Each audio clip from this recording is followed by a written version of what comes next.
അമ്മ, കറിയിൽ ഉപ്പില്ലല്ലോ.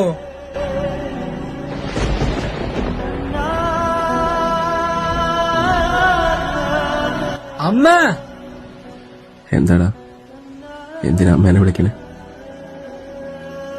ഏട്ടാ, അമ്മയ്ക്കിപ്പോ നമ്മളാര്യത്തിലും ശ്രദ്ധയില്ല. അമ്മയ്ക്കിപ്പോ നമ്മളോട് സ്നേഹമില്ല. മതി, ഞാൻ അമ്മേനോട് സംസാരിക്കാം.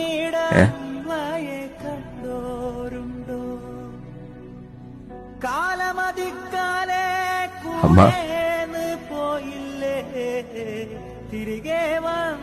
നമ്മളെ ചെക്കനെന്തോ പറ്റിയിട്ടുണ്ടമ്മ. മുഴുവൻ സമയം കിളി പോയ സംസാര.